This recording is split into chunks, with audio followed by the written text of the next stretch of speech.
we know that Disney bought Fox for a lot of reasons, but one of the ones that made us as Marvel fans very excited is because it gave Marvel the rights back to the Fantastic Four and, most importantly, the X-Men, because the X-Men are a huge part of the Marvel universe. And the problem is, like, as much as we want to see things rebooted, we kind of like some of the old stuff, right? We do. We like you can't argue with Hugh Jackman is an awesome Wolverine, even if he's 6'2". You can't argue that Ryan Reynolds is not the most perfect human being ever, which I would argue he should be on your list as well, Frank. It's up to 5 now. Yeah. That's what Ryan I was about Reynolds to say. That should be Deadpool. 2 perfect people. So he was still perfect in Wolverine Origins. He was amazing. It's in Disney and Marvel's best interest if they can find a way to make you fond of those X-Men movies and retroactively bring them into their MCU. That's genius. That's just genius. That's just good business right there. So that's why I loved it, because it's like now they can cherry pick the things they want from X-Men and the things that we love, the most, right? So, I mean, is there anybody here that didn't love Quicksilver in those movies?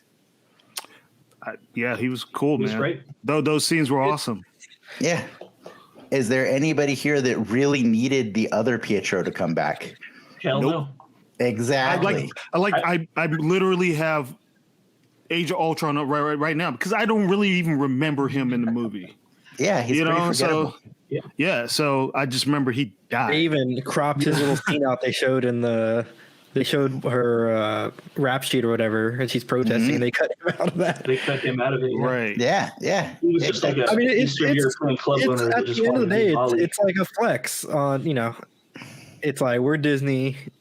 We just it's almost on the same level of like Luke at the end of Mando. Spoilers. No. Season 2. In terms of like the money It's not the same. It's not the same, but I get what you're trying to say though. I get it. It's that they're trying to bridge universes. You know what I mean? They're mixed and matching the best things from different universes. Yeah. You're just offending Frank when you start comparing Evan Peters' Quicksilver to Luke Skywalker. It's a little to that weird blow it's a up bridge. doll. It's a bridge. It's a bridge too far for Frank. But that thing was super weird looking. It looked like a weird sex doll. It looked like Patrick Stewart at the end of X-Men Wolverine Origins, like a weird blow up doll. He was just sitting there like this. And I'm all like, what the hell is going on? Why is Luke doing that? Well, one thing I think is interesting.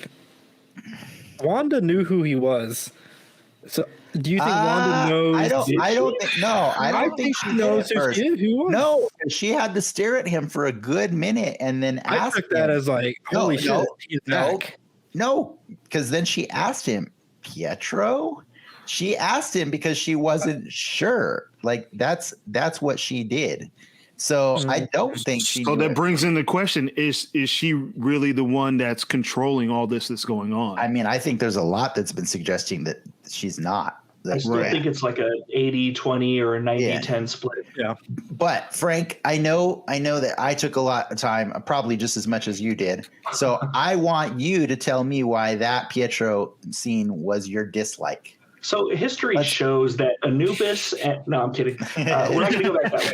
But what it was okay, it wasn't so much the fact that Pietro shows up. That's something that I wanted. I want Evan Peters to be there as Pietro. That's just something that I do want.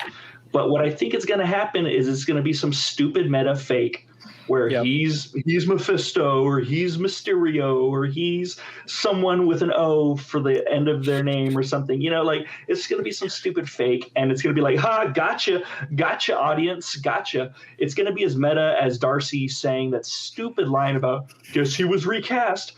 He was recast. How do you know? How do you know what Pietro looks like? He was out of the picture. The one scene where she's radicalized, he wasn't even in that picture. TMZ was there. You don't remember? Yeah, TMZ. How do you know what he looks like? Like how does Jimmy know about the Mind Stone?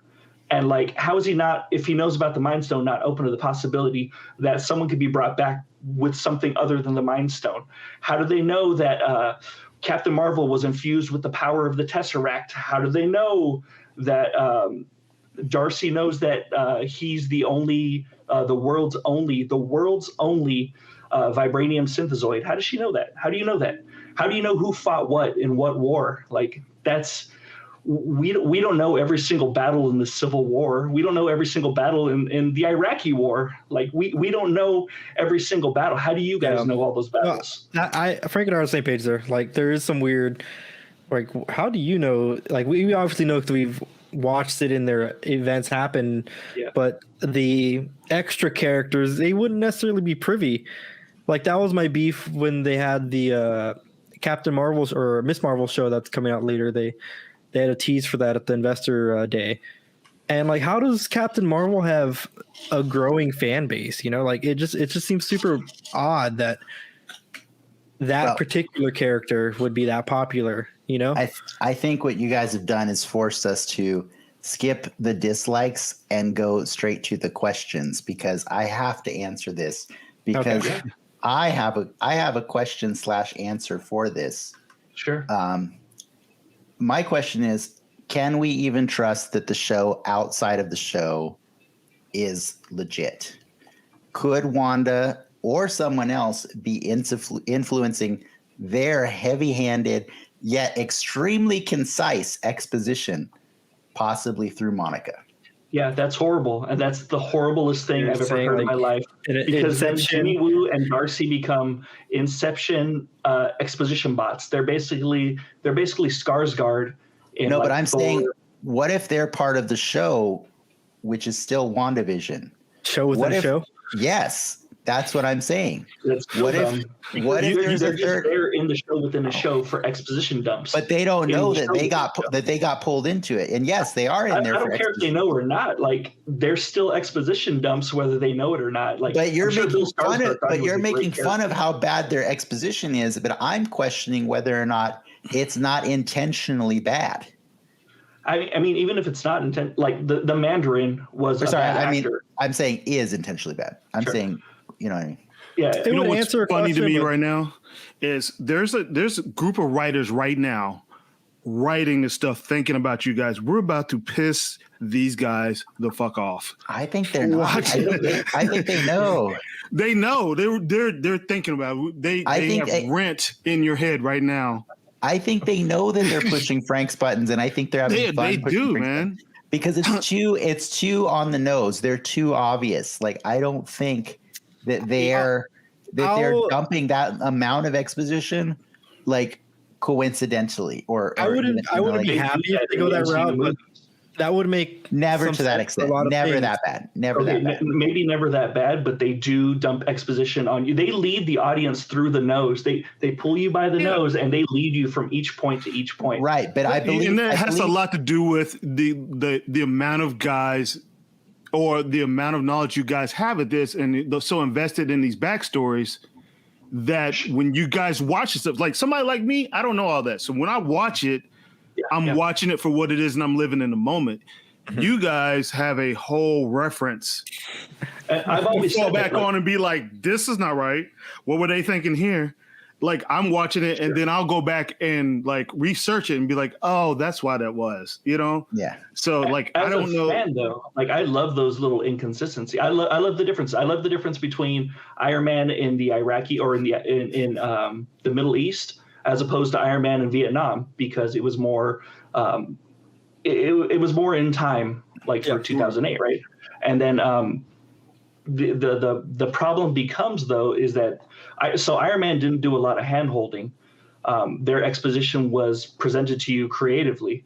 Something like Iron Man 3, they do a lot of hand-holding where they explain every little facet of what's going on. Right. And it's aggravating. Yeah, but WandaVision is starting to show signs of doing that, where they or they gotcha. Or they gotcha, and I'll fully admit it. So when Mandarin came out, I was going to bring it up from Iron Man 3.